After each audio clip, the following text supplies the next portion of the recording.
मैं लोहा हूँ, धैर्य का संसार हूँ मैं, जितना तपता उतना चमकता, धरती का उपहार हूँ मैं लोहा हूँ, मैं लोहा हूँ, धैर्य का संसार हूँ मैं, जितना तपता उतना चमकता, धरती का उपहार हूँ मैं हूँ लोहा, चुपचाप गहराई में छिपा हुआ, हजारों सालों से मैं धरती के भीतर पत्थरों और खनिजों में सिमटा बैठा था।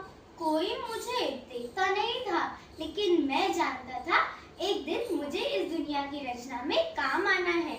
एक दिन मशीनें आई, मजदूरों ने पहाड़ तोड़े और मुझे बाहर निकाला, गर्म भट्टियों में गलाया और अब मैं एक लोहे की छड़ बन गया।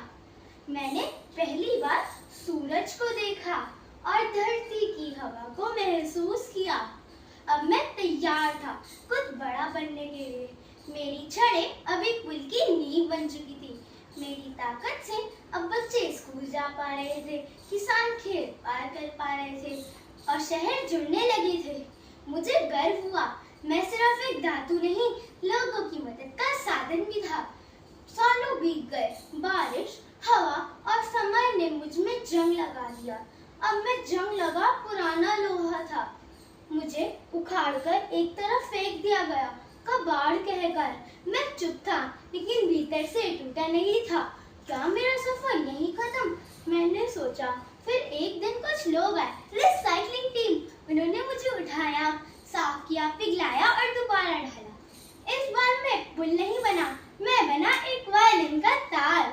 मुझसे संगीत का सुर निकालता था, कभी राग बहती तो कभी जनगण मन। अब मैं संगीत बन चुका हूँ। हाँ, मैं वही लोहा हूँ जो कभी गहराई में सोया हुआ था, पहले पुल बना और अब किसी दिल की धड़कन बन चुका हूँ। हर प्राकृतिक संसाधन की एक यात्रा होती है, चुपचाप, सहनशील और उपयोगी, अगर हम सोच समझकर उनका उपयोग और पुनरुपयोग करें।